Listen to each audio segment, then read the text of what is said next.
Hello everyone and welcome to this fly tying video. Today we're going to tie a simple black stonefly.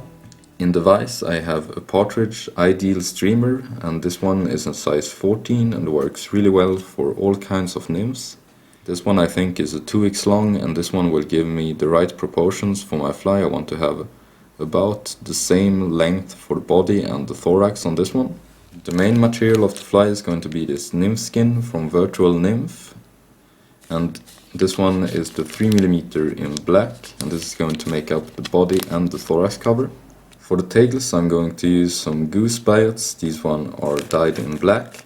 And for the thorax and the head, and to imitate the legs, I'm going to use my Black Ice dub mix. This is the only 3 material we're going to need for this fly. The thread I'm using is the Nanosilk from Semperfli. This one is the 80-0 in beige. You could also use it in black, but this is going to sink down. I'm just going to color it right at the end. I don't have the black one, so I'm going to use this one. So start the thread, just put down a layer right back to the bend, cut off the excess. And here right at the back we're going to tie in the first material, and this is this nymph skin in black. And when you get this out of the package, you have one a little bit shinier side and one that is a little bit more dull. And what I do is I take it with the shiny side facing myself, and then I'm going to cut a point like this. And this is going to make it a lot easier to tie in.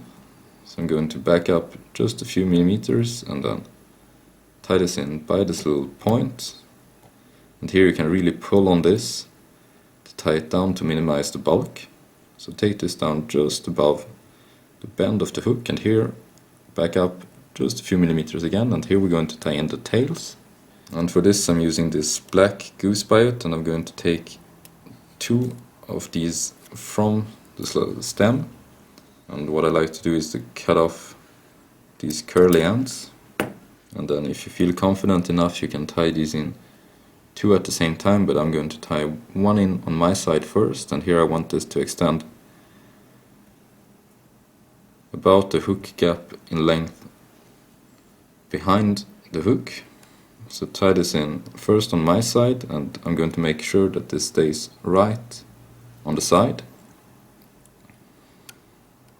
Few turns, and then I'm going to grab the other one.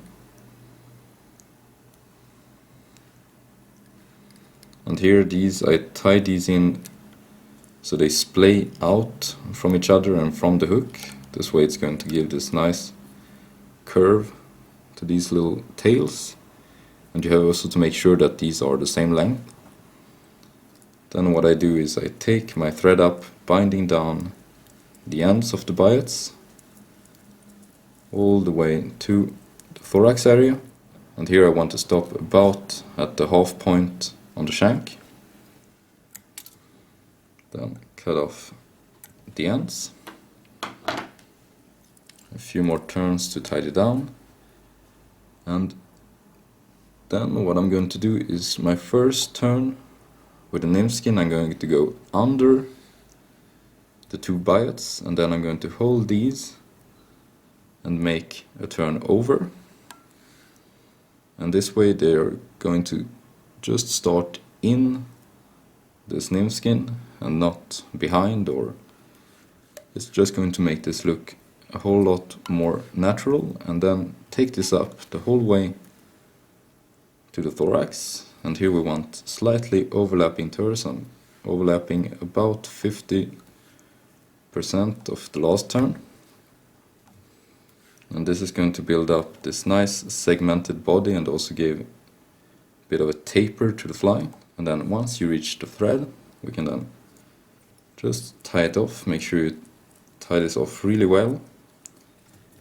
And now we don't want to cut this end, we want to bring it up the whole way to the eye.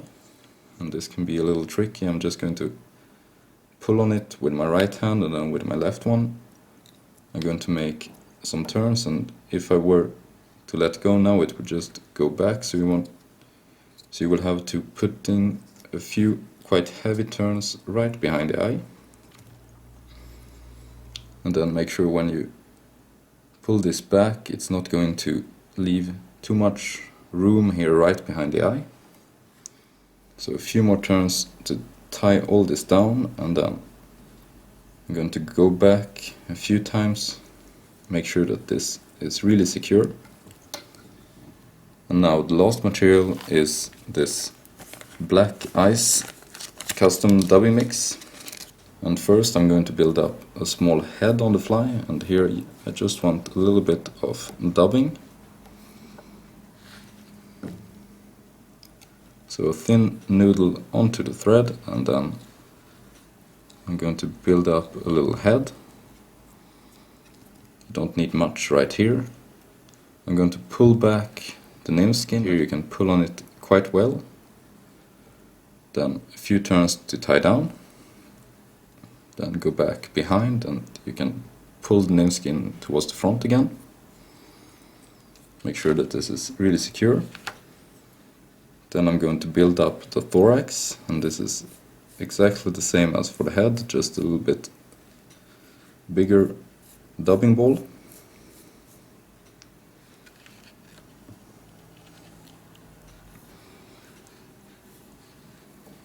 So build this up, going from the front to the back. And here, if you have some fibers sticking out, this won't matter, we will brush all this out later. And then the next segment here is going to be slightly bigger than the first one, so a few turns to tie this down.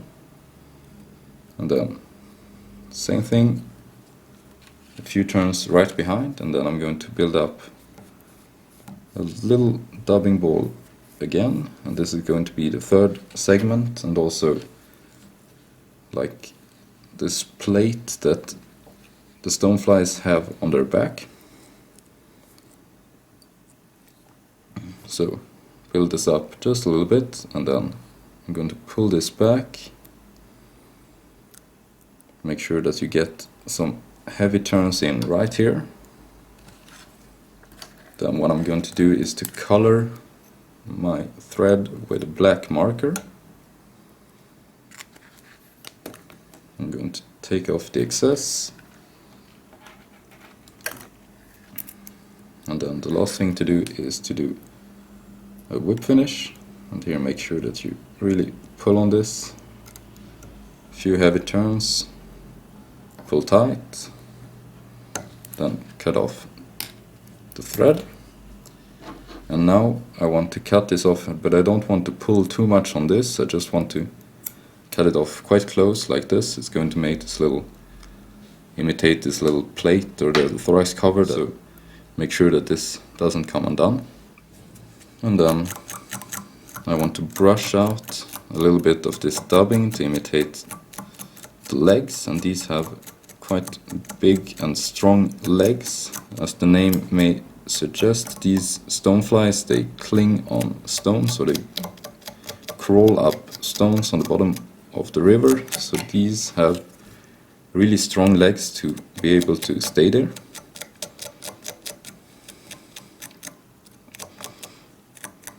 So I'm just going to brush out a little bit of this dubbing, imitating these nice legs on these flies, and then I'm also going in with my dubbing needle. If you have some fibers that are a little bit too stuck, just pull these out, make sure that you don't